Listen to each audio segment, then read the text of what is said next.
places, everyone.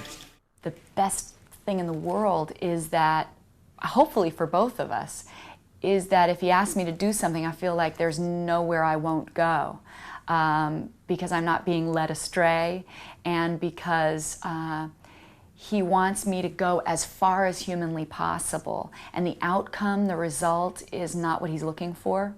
He's looking for the journey. I've never heard him critique or criticize acting. He just embraces it. And you know, he'll know what take works and what take doesn't, but it's not about that. It's about the fun of creating.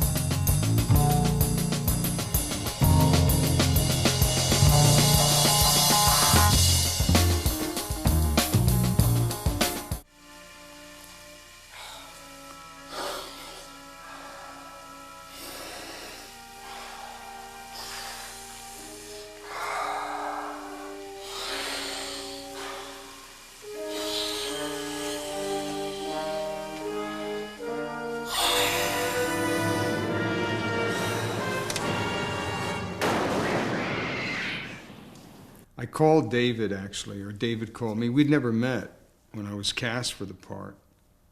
So I called North Carolina. They were already shooting in Wilmington. And reportedly, David was having lunch with Isabella and Kyle and Laura Dern. And he took the call from me. And I said, David, I know we've never met, but you haven't made a mistake here. I am Frank Booth.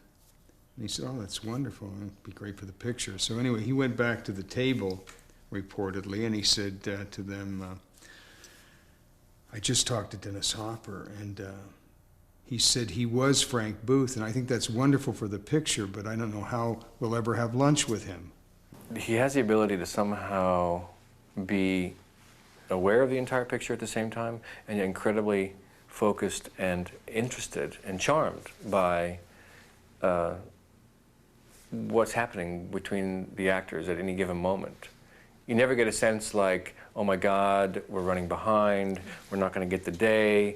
He's like, let that take care of itself, you know. It's like, what he likes to do is just make sure that he's comfortable. It's like a great athlete, you know, he gets himself in a place that's comfortable, he's relaxed, he's calm, the set is ready, people are ready to create. No extra tension, fun, let's see what we can do.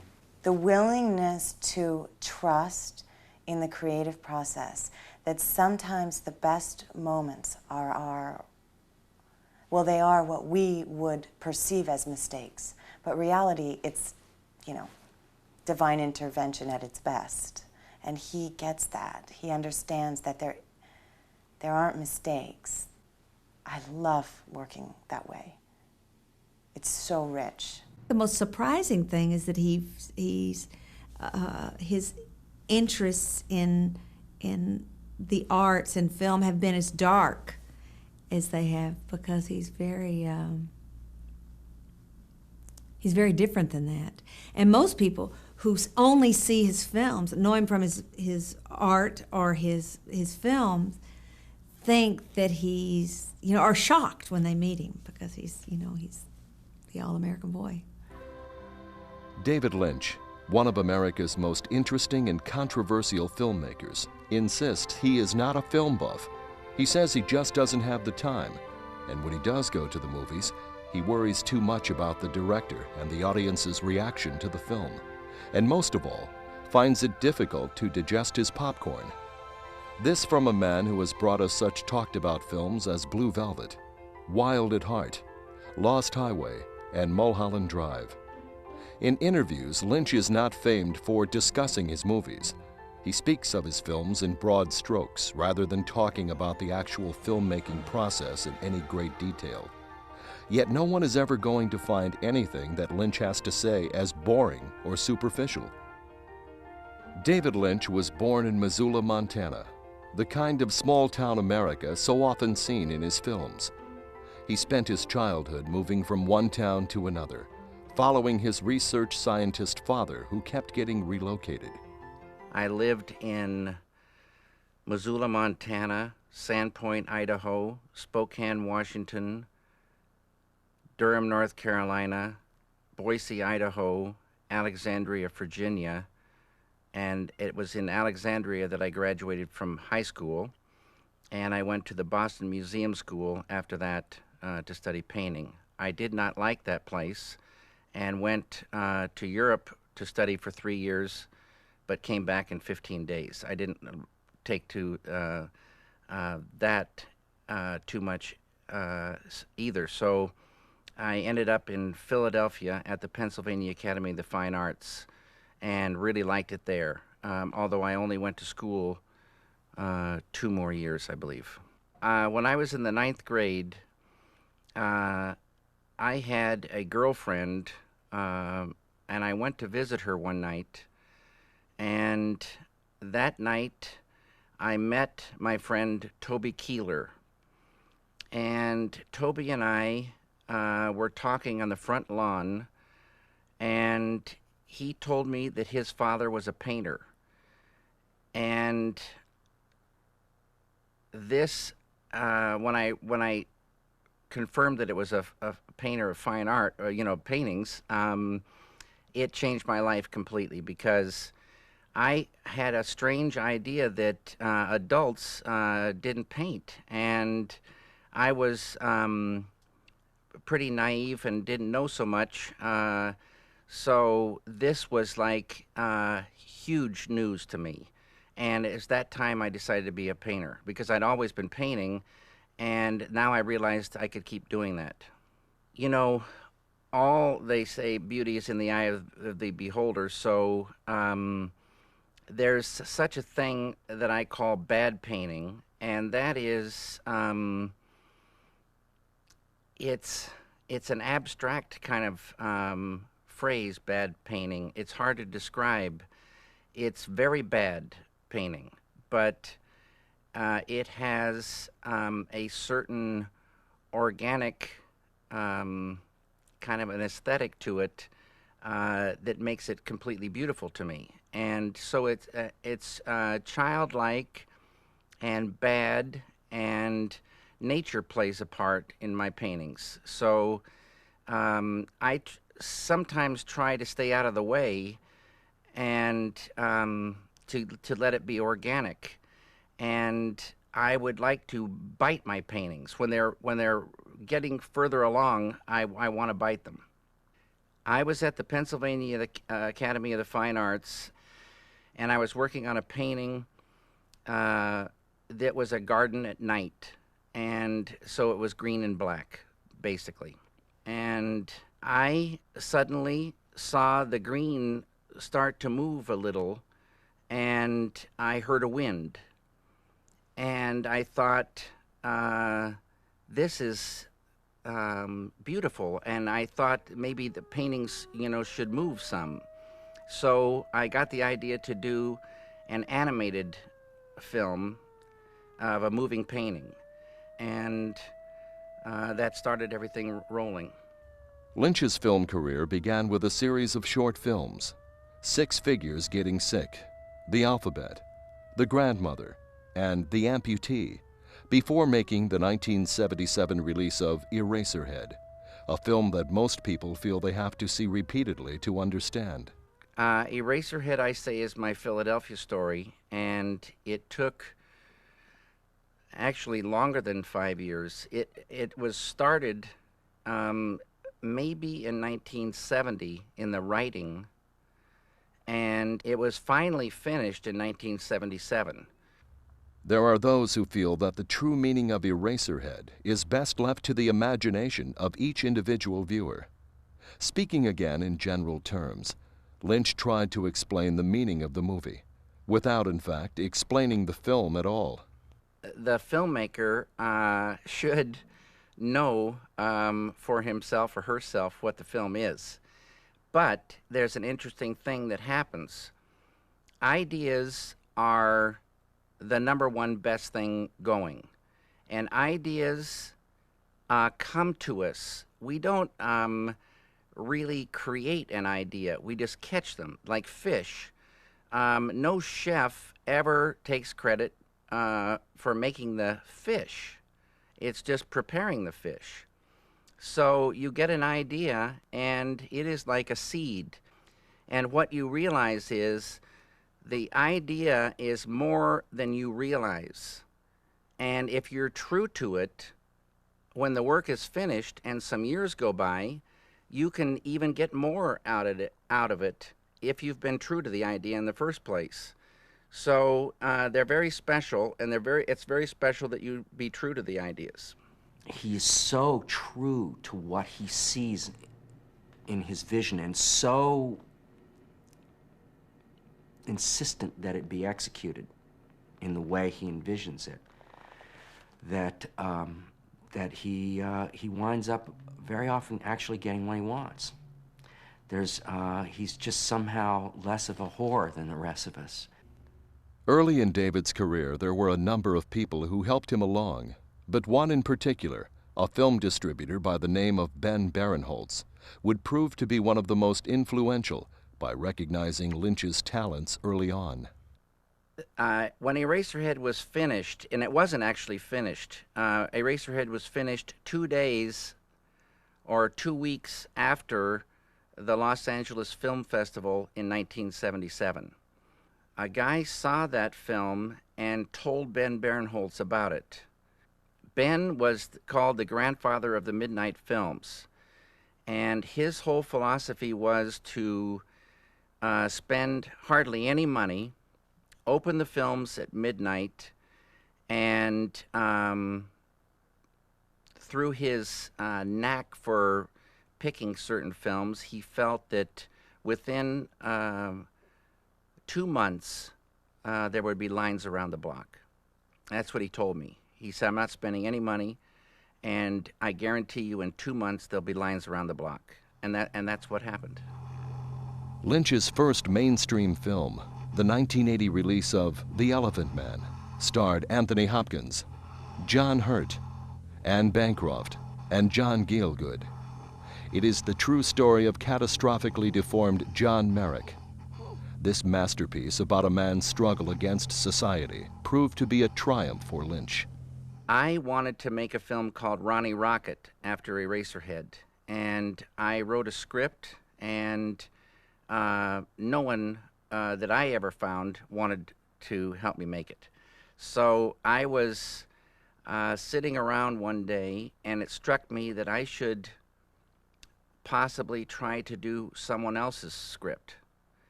And I called my friend Stuart Kornfeld, and I said, Stuart, are there any things around that you think I could, direct? Because nothing is happening with Ronnie Rocket, and he had been helping me try to get something going with that. So he said, yes. First one is a film called The Elephant Man. And a thing blew up in my brain. It was like an explosion. And I said, that's what I've got to do.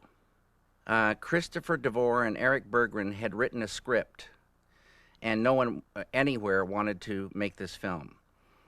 At a certain point, I think Stuart got the script to Anne Bancroft, Mel's wife, because Stuart worked for Mel. And she read it, told Mel, Mel read it, and now Mel wants to make this film with his new company, Brooks Films. So he said, Christopher DeVore and Eric Berggren are in. Stuart, you're in. Jonathan Sanger had worked with Mel before. He said, Jonathan, you're in, but who is this guy, David Lynch? And they stood for a moment and said, well, you're going to have to see his film, Eraserhead. And when I heard that, I said, it's been great knowing you guys, but this is the end of the road. Because when Mel sees that film, it's over. So Jonathan said, don't be too sure. and Mel set up a screening of Eraserhead one afternoon at 20th Century Fox, and for some reason, I was told to come over and see Mel after the screening. And I was standing outside the doors expecting very bad news. When the film ended, the doors blew open. They were double doors, and they blew open, and Mel was walking rapidly toward me. He embraced me and said, "I love you. You're a madman. You're in." I felt I was dealing with a true artist with David Lynch. I felt that he was as close to the phenomenon of life and why we're here and why we have to die as any artist I'd ever met. He was a good guy, David. I mean, he usually young, hot-headed directors, you know, who have these, you know, lofty visions, they don't take advice from anybody. But he was simple, he was profoundly gifted and intelligent, and you knew that you're going to get a work of art. Mr. Merrick, I'd like you to meet my wife, Anne. Anne, this is John Merrick. I'm very pleased to meet you, Mr. Merrick.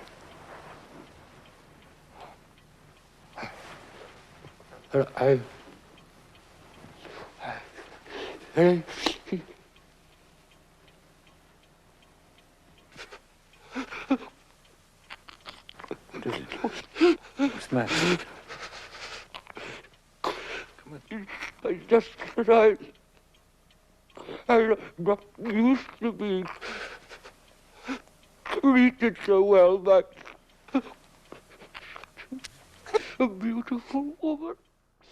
The Elephant Man was are more like what you'd say a regular studio picture, and I was from Missoula, Montana, in London making a Victorian drama, and it was my second feature, and the first one they had never heard about, so it was many times tough going, but like you said, it was a beautiful, beautiful cast, a great crew, and Mel Brooks, who protected me and backed me up like I can't tell you. And more than almost anyone, Mel is the guy that put me on the map.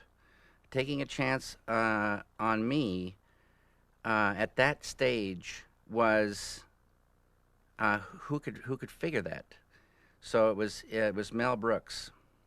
For his work on The Elephant Man, Lynch was nominated for an Academy Award as Best Director. Yet he remains unfazed by the attention that fame and recognition can bring.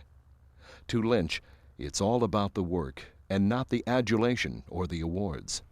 Both things, going up and going down in terms of fame and reviews, there is a lot of danger there, and it has nothing to do with the work, really. So you're never really prepared for it, and you got to learn how to swim through that kind of thing, and keep your eye on the donut and not on the hole. That means keep your eye on the work, and all the rest is really baloney. If you look at Elephant Man, when people want to get past that can't really understand his surrealist kind of approach to things and those stories, which I think are so wonderful and what makes him different from all the others, to go back and look at Elephant Man and realize what a great talent he is, what an incredible filmmaker he is, a great understanding of film that he has, and I just think he's one of our real treasures as an American filmmaker.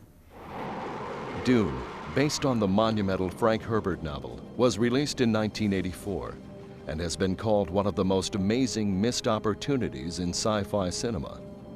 Produced by Dino De Laurentiis, the film featured a large cast that included Kyle MacLachlan and Brad Dourif.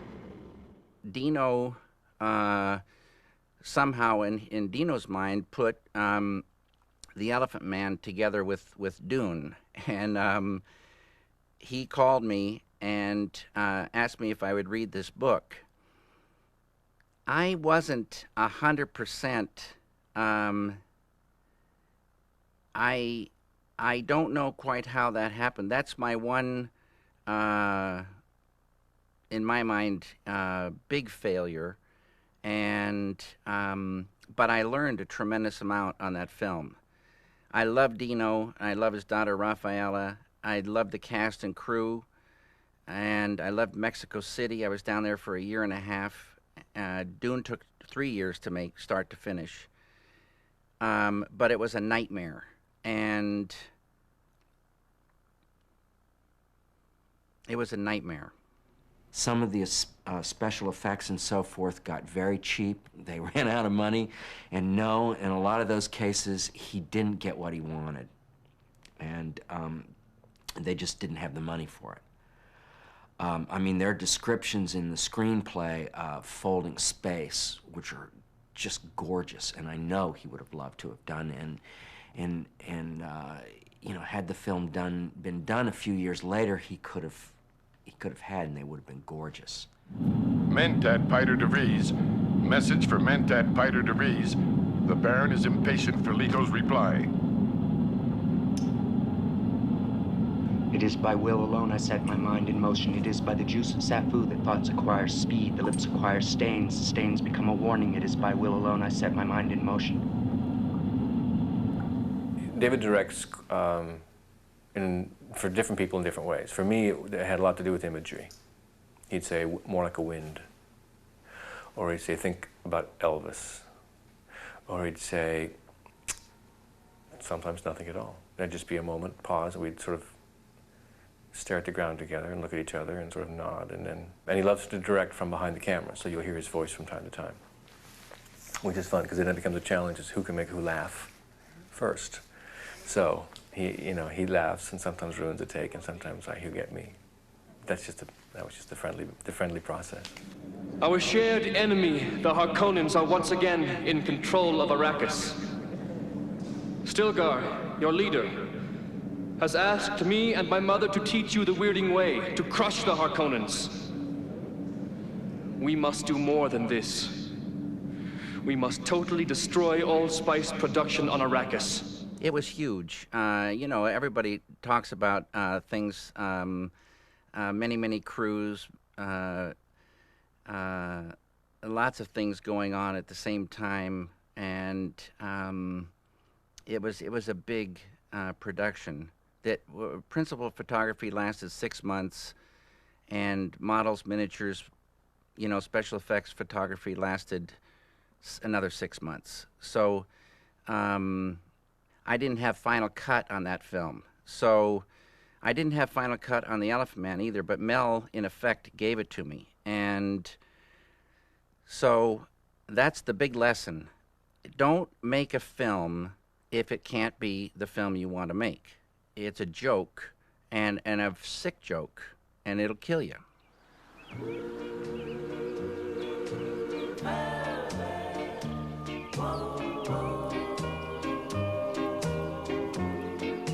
She wore blue velvet. An innocent young man discovers that a dark underworld exists beneath the surface of his seemingly quiet hometown in the 1986 release of Blue Velvet. Lynch's vision for the film featured white picket fences, red roses, green lawns, and the ever-present Bobby Vinton song, Blue Velvet. The amazingly talented cast included Isabella Rossellini, Kyle MacLachlan, Dennis Hopper, Laura Dern, Dean Stockwell, and Hope Lang. One day, this man named Richard Roth called me up, and he said he wanted to take me to lunch and ask me what I wanted to do. He was a producer. I told him about Ronnie Rocket. I always tell people about that, you know, and then they say, well, I'm sorry, David, that's not exactly my cup of tea, but what else have you got? So I mentioned these few impressions that were floating for Blue Velvet, and he said, that is the thing. Every film has a story. So in this particular film, Jeffrey Beaumont, on the way back from visiting his father in the hospital finds a single severed human ear in a vacant lot. And he takes it to, it's a small town, he takes it to a detective who is, you know, somehow known to the family and to people. And this starts, I always said, it's like a ticket, the ear was the ticket to another world. I just thought, what a weird way to begin a movie, with the ear thing going so close, going so magnified, and it's something wonderfully film school about it, with a real kind of just this whacked sense of humor.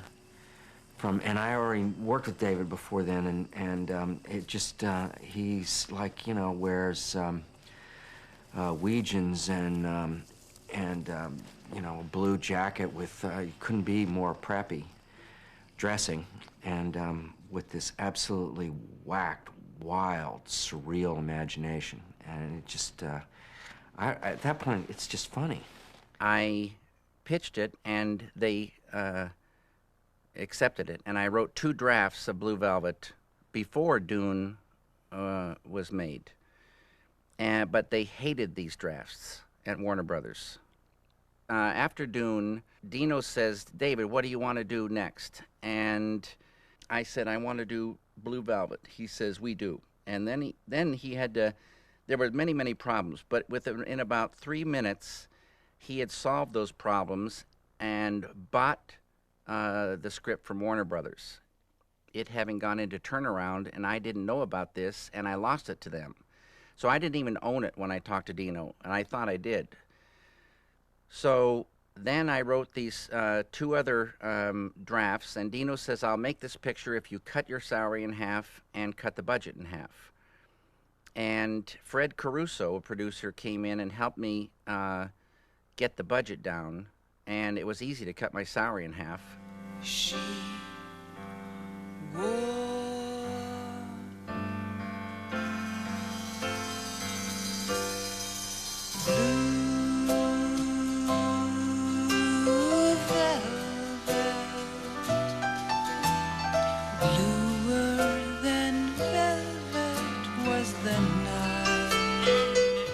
first reaction when I read Blue Velvet, I was 17, I guess, at the time, and was ecstatic, terrified, confused, laughing, weeping, and didn't know what kind of crazy world I was entering, just as a reader. So, you know, I think that's sort of the effect that the introduction to David Lynch has on most of the world. The early ideas for Blue Velvet were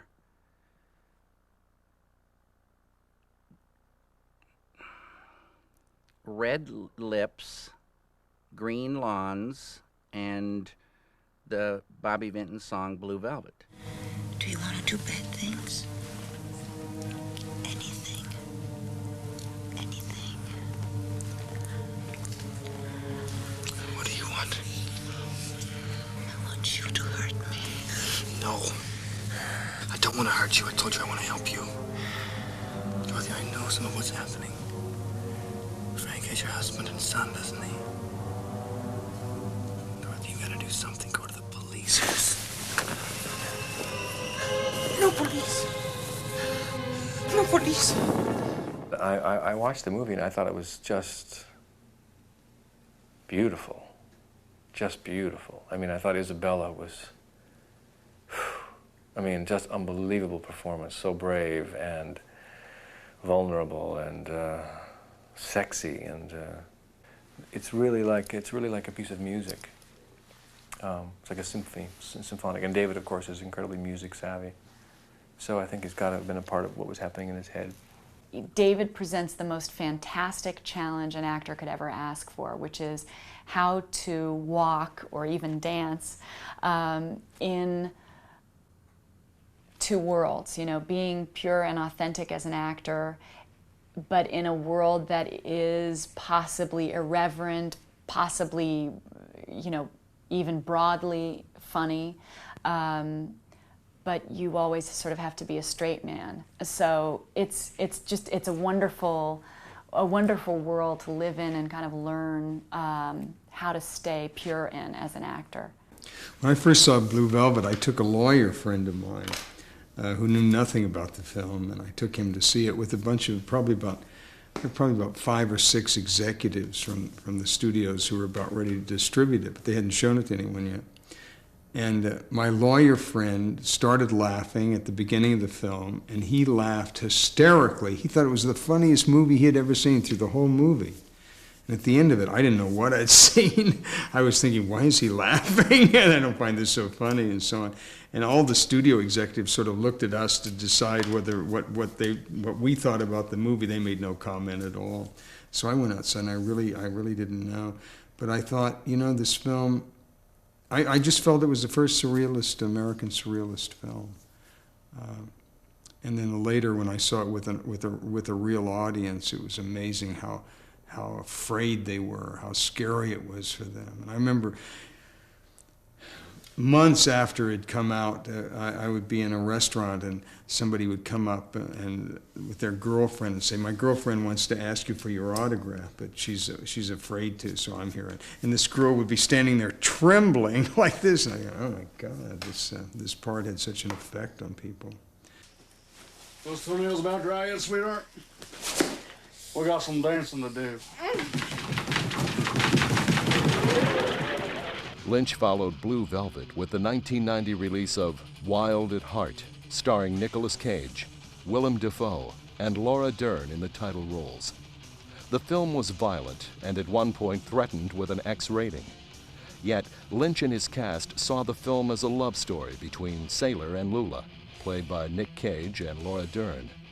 The film was awarded the top prize at the Cannes Film Festival. My friend Monty Montgomery, who's a producer, called me up and he said, "David, I have this story by Barry Gifford called Wild at Heart," and he said, "I'm kind of thinking that I would like to direct it. Would you put your name on as, you know, producer or something and help me get it going? And would you read this thing?" And I said, "Well, sure, Monty." I said, "But what happens if I read it and I want to direct it?" I was half joking. But Monty said, "Well, you know, then, David, you get to direct it." I said, "Okay, Monty." So I said that it probably isn't going to happen. But I read this book, and a strange thing happened. At the time I read it, I'd been feeling that the world had just recently jumped to another level of insanity. And Barry Gifford's characters in this story fit the atmosphere in the world so perfectly to me. Just from seeing the movie, we can all guess why he would be attracted to the material, because it's just ripe with many worlds that David loves to explore. But I think mostly David fell in love with the love of Sailor and Lula, with not only the two characters themselves, but their passionate love for each other. And it was a great love story. And it was a modern love story, I say, because to me, this kind of modern love is when the two are equal in the relationship. And Sailor and Lula, as cool and as crazy and as strange as they were definitely in love, and they both respected each other and treated each other as equals. So I saw it as a modern romance in a world, you know, quickly going to hell. And with plenty of absurdity, and the world was also getting really extremely violent in a kind of a way that no one felt quite safe. And anyway, that's what fired me up. Honey, you ain't gonna begin worrying now over what's bad for you. I mean, Here you are crossing state lines with an A1 certified murderer. Manslaughter, honey, not murder. Don't exaggerate. Okay. Manslaughter, who just broke parole and got nothing in mind but immoral purposes, as far as you're concerned. Thank the Lord. Certainly when someone sees the movie, there are things about it that are hard to take, like with Blue Velvet. Maybe less so in some ways than Blue Velvet, but still very challenging and violent. And yet, I have to say, I've never had a better time in my life on a movie. I've never had more fun. And I can only speak from my experience of the movie, which is that I was given the most incredible gift I had ever been given to date as an actor, and it is what shaped any bravery I've ever had as an actor, was that David believed that I could and should be the person to play that part, and knew me well personally and knew that there was an aspect of me that wanted to just be free and go for it and never stop at anything. He asked that of me, and he asked that of Nick Cage, and the two of us together, you know, kind of lost our minds in David's world for like 4 months, and I don't think either of us ever came back or have come back since. And it's the greatest blessing I can imagine. In this film, the same as every other film, it's the ideas that drive the boat. So it's being true to the ideas. And some stories support more abstractions than others. And I like those stories because it makes cinema do things that it doesn't normally do. The combo of picture and sound, when it deals with abstractions, is really thrilling to me. I try to get into the ideas as deep as I can and translate them to the medium. In the case of film, it's film. So that's all I do, but I love doing it. So it's kind of a euphoria mixed with some anguish day by day. In between films, it's time to catch ideas for the next film. And you don't know what those ideas are going to be. And there's some kind of happiness there, too. It's anticipation and looking forward to catching them. And the whole thing is building, and you have the feeling as it builds that it wants to be this way. You're just getting it piecemeal. And so your job is to kind of pay attention and try to see how they marry and feel it. And one day, a script evolves.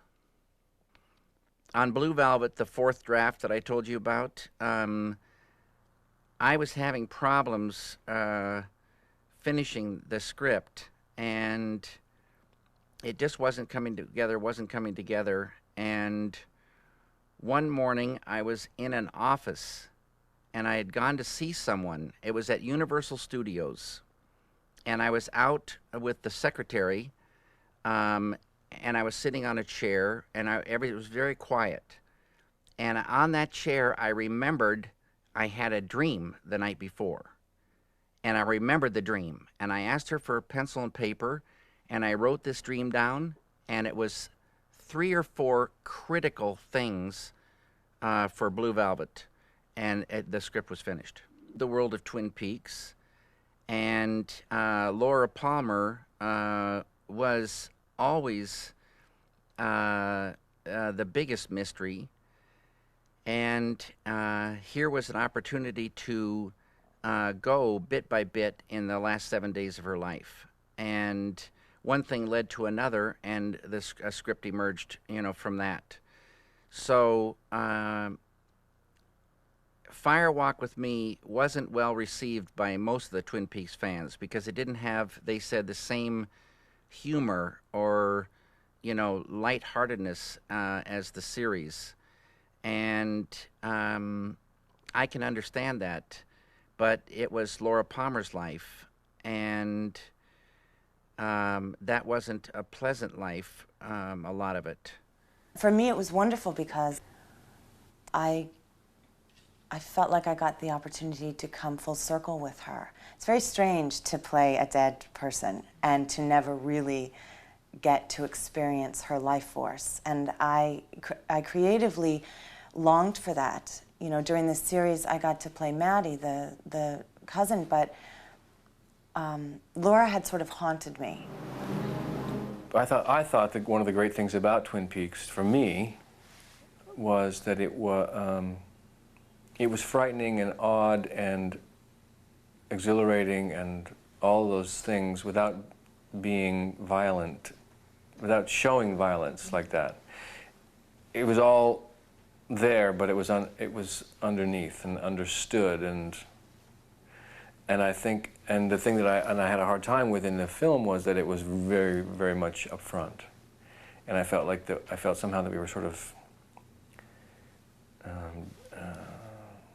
damaging what I felt was the charm of Twin Peaks.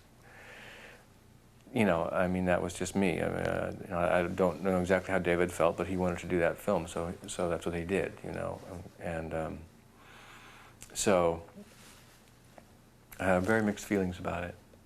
The film, I think, is being more accepted now, and as you know, something people appreciate, but you know, that and $5 will get you a cup of coffee. Bill Pullman, Patricia Arquette, Balthazar Getty, Richard Pryor, and Robert Blake starred in the 1997 release of Lost Highway. The film is both bizarre and violent, and an explanation as to the meaning of the film is best heard from Lynch himself. It's easy to explain, Lost Highway. I'd been watching the O.J. Simpson trial, and I think that is a parallel story to Lost Highway. People do things that they can't live with, and yet they keep on living. So the mind becomes a friend and hides certain things, arranges things in a certain way that you can go on living. And so it's the mind, we said, the mind tricking itself. And, you know, there's many mental processes, and some of them are called illnesses. But really, it's a case of having done something and the mind helping you to hide it. But it doesn't always work. There's certain openings where you sort of start seeing it all again. We've met before, haven't we? I don't think so. Where was it you think we met? At your house, don't you remember? No, I don't. Are you sure? Of course. As a matter of fact, I'm there right now. Mood comes from many things. It comes from light. It comes from what's in front of the camera, the arrangement of things. And it comes from sound. So mood is kind of critical, and it always comes from the ideas. So again, it's just translating the ideas. And another thing is most things are action and reaction. Sometimes the idea has to be rediscovered by action and reaction. It's like you know the idea, but you're not completely sure until you try a few things in front of you, and then you say, no, that's not right, but that is right. And you know it's right because you just have been refreshed on the idea. and it feels completely correct, so that stays. And that's action and reaction. And action and reaction is part of all the processes of film for me. I want to translate the ideas to film in a way that makes it feel correct to me. And I feel that if it feels correct to me, it will also feel correct to others. And it sometimes is that way and sometimes isn't. The world goes very, very fast, and there's many, many, many things out there. And I don't think anyone appreciates other people's things as much as they appreciate their own. It's just the way the world is.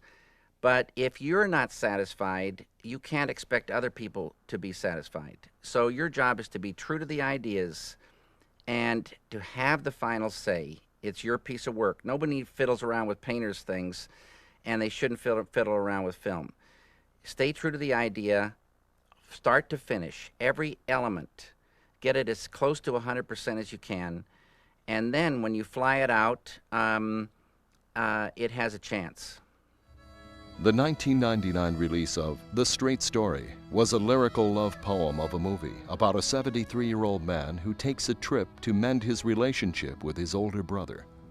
The film was based on the true story of Alvin Straight, played by veteran actor Richard Farnsworth, and ably supported by Sissy Spacek as his daughter Rose Straight. David had called me a few days before he sent me the script and said, "Sis, I've got a great part for you, but you're gonna have to cut your hair." Storm's coming in. The script was wonderful, and the character was incredibly well drawn. That woman really existed, and I got to spend a great deal of time with her. I love a lightning storm. Me too, Dad. I learned her speech pattern. And then when I would look in the script, the dialogue was written that way. Mary Sweeney wrote a beautiful screenplay, and I remember I loved it, but I remember thinking, why are there all these spaces between every few words of my character's dialogue? Then I realized it was because she had a stutter. I've known David for years, and I love him, and I've wanted to work with him for a long, long time. So I was excited, but I had a little trepidation when I found out I was going to have to cut my hair with pinking shears. I'd been hearing about it for 4 years and had zero interest in as far as directing, went. And then I read the script. They gave me the script when it was finished. And I felt this emotion. And emotion is an abstraction. So film can do abstractions. And I wanted to get this emotion into this story. And I said, I'm with you 100%. And I really want to do this film. And then we got the great Richard Farnsworth and Sissy Spacek and a lot of so-called unknowns who were perfect for the roles. And this very small, linear story came to be. Rose, darling. Rose, I'm going to go back on the road. I've got to go see Lyle. But, Dad, how are you? Well, I haven't quite got that figured yet. Get out of the car.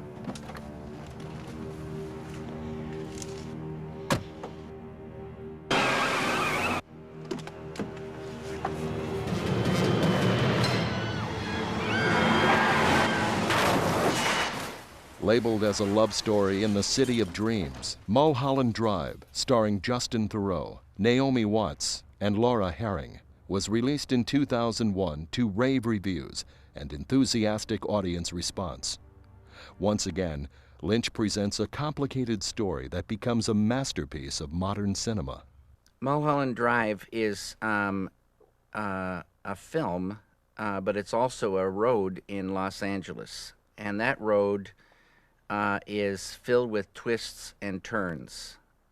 And the process of getting Mulholland Drive, the film, on the screen was way more twisting and turning than Mulholland Drive, the road.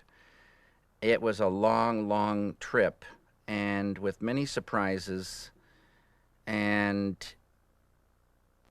yet when it's finished, looking back, you could say again, it wanted to be this way. It just took a very strange route getting there. It was very difficult, especially the part where I'm tormented. You know, the first half of the movie, I would go home and feel as if I had been raped, almost. I felt so vulnerable. I was shake, I was nauseous, I couldn't sleep, as if my body had gone through what my character was going through. There was a lot of respect always on the set. I mean, the love scene, you could hear a pin drop. No one ever looked at us in a way that was uncomfortable. Nobody looked at us. You know what I mean? It was just about the work. It was all about the craft, and that was very refreshing. It started out as a television pilot for ABC, and on a television show, you need to find people that can stay with a project for a long time. And I always said that lets out Harrison Ford. So you look for people who are chomping at the bit, you know, to do this thing and can give it the commitment of the time.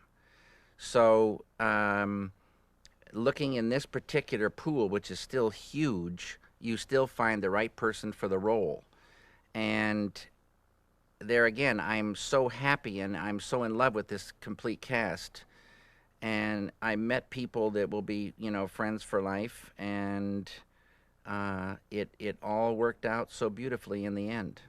The real David is a beautiful, gentle soul, an artist, a very sensitive artist that has feelings, you know, gets his feelings hurt sometimes, and but he's so in tune with everything, with life. I think that his work is very deep because he himself is very deep.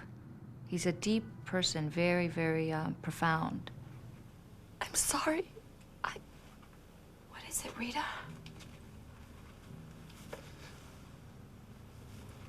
I thought when I woke up, I thought sleep would do it. What's wrong? I don't know who I am. What do you mean? You're Rita. No, I'm not.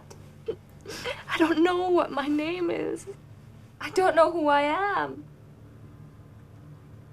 Lynch's films have often been labeled confusing and misleading, yet he takes no pleasure or pride when accused of that. In fact, he becomes his most defensive when explaining that he never sets out to purposely confuse his audience. The whole thing is that if people think that that I would get pleasure out of confusing someone or confounding them, that is, you know, a bad way to think, because it's not that way. I'm trying to stay true to the ideas, translate them to film in a way that feels correct. And so some of these ideas are more abstract than others. But we have this beautiful thing called intuition. And abstractions exist way more in real life, so-called real life. And and we use this intuition to get a sense of things, find the truth of something. Like detectives, we go. And the same, you know, instruments can be used in cinema. And it's so beautiful to intuit a thing and come up with something that satisfies you. And I always say it's like looking at an abstract painting. There's the painting. It never changes, just like the frames on the film. But a viewer comes up, and this circle is created. Into the viewer, the painting into the viewer, back to the painting. And every viewer is going to get a different thing from that. But the thing they get is for them. and it's precious. It's beautiful. I'm working on the internet now. I've been building this site, davidlynch.com, for 3 years. It's been up since last December. It's a home for many, many short experiments and fragments, and possibly a continuing series, and many other things too. It's a beautiful thing that's come to us, this thing of the ether and the internet. Also, I'm trying to catch ideas for the next film.